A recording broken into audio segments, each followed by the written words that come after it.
Making its debut in Volume 6, Chapter 5, The Coming Storm, one thing is told from the perspective of Neo and is all about the loss of someone she cared deeply about, Roman.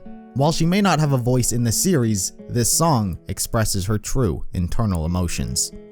Kill for kill, eye for eye, blood for blood, it's time to die. Retribution tastes so sweet. The death of Roman is not something Neo took lightly. It's something that she took personal, and she wants blood. His death is not an act that she is willing to forgive. The only closure she could possibly ask for is paved on a road of death.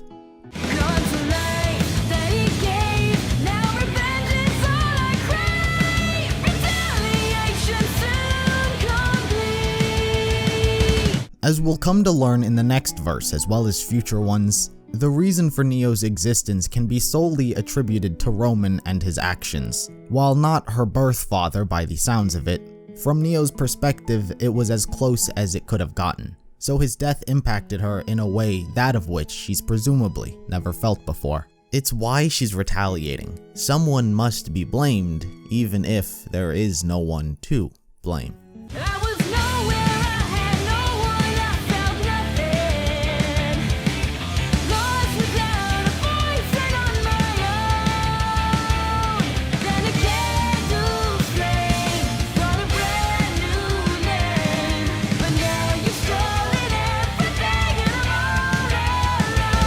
Though uncertain when exactly Neo and Roman met, Neo's life before him was empty. She had no home, she had no one, and she felt nothing. And she couldn't even let anyone know. Her life was grim, with an everlasting storm cloud looming over her entire existence. But one man changed that. He provided that light she so desperately needed. He gave her a name, he gave her a life, and he gave her purpose. Roman was the best thing that happened to Neo. A gift from the gods. And now, he's dead. Stolen from her. And now, she's back where she began. Alone.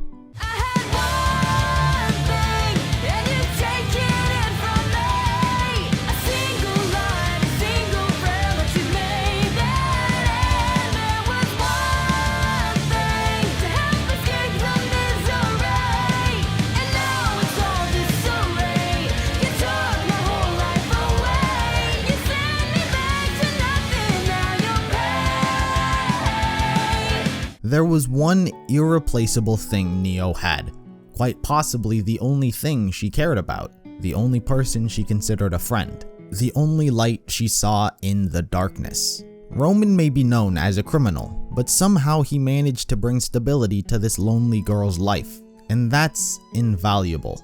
Undoubtedly, there's a side to Roman the audience didn't see. Part of that's to blame on the production side of things. Roman wasn't supposed to last as long as he did. He was only designed to be in Volume 1. However, growing to love him, Monty, Miles, and Carrie decided to keep him around. So that Volume 1 crime boss persona stuck with him to his death, only later adding a more personal side to him. So Roman's story is in fact not over, as it carries on in the form of Neo. She is living proof that Roman isn't the man everyone thought him to be. Life for life, death for death. Tit for tat, just one last breath. Absolution's nowhere near. This verse echoes many of the same sentiments as the very first one, just wording them differently. Life must be paid for with a life. She is nowhere near a state willing to forgive. Just kill.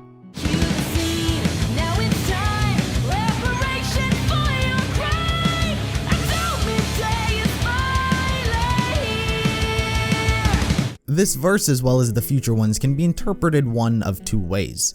Either the imagination she's having of what it will be like when she finally does come face to face with the person or persons she's trying to kill, or this is a true confrontation. While the song was played in the episode The Coming Storm as she tried to kill Cinder, and this song definitely does reflect a similar emotion she had in that episode, her willingness to team up with Cinder during it leads me to believe that's not where its intended purpose lies. The song is not specific as to who Neo desires to kill and get revenge on. The song paints it as though she'll stop at nothing to avenge his death. So when she agrees to side with Cinder for the time being, it leads me to believe this was not the intended moment for the song. I believe Cinder is at the very least one of the people Neo wants to kill, but just not yet.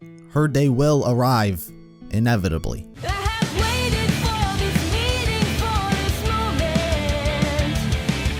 Dreamed about the day I'd make you cry. What a sweet release when you rest in peace. Vengeance, justice, finally mine, and I want you both. The moment she's waited for what's felt like an eternity. She's fantasized about it, how it would feel, and what she would do. But all that's important is the vengeance, the justice she can finally have. The line where she'll watch them fall further leads to the idea that Cinder is the person she wants to kill, but perhaps not the only one. You destroyed my life. After years of suffering, finally had a place to go, but not anymore.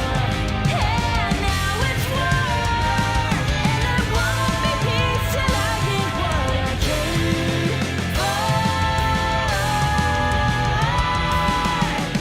Roman's life was Neo's. Without him, Neo probably wouldn't even exist. Just whoever she was prior. With him, she wasn't alone. She wasn't sad. She suffered for so long with nothing, not even a voice to call her own. She's willing to go to war for his life. At least, that's how it tends to go when they're alive. What use is a war that has no victory? No matter the outcome, Roman is still dead, and she can't do anything about it. The thing Neo is looking for above all else isn't revenge or justice. She seeks death, whether that be her own or everyone else's. The saying is, don't mess with someone who has nothing to lose. And Neo lost the only thing she cared about. Roman's life was more valuable than perhaps even her own. There are many things we may never know. We may never get an answer as to who exactly Neo wants revenge on. We may never know what Roman did for Neo. These are questions that perhaps will get answered in the future, or maybe not. But there is only one thing we do know, and that's how much Roman meant to Neo.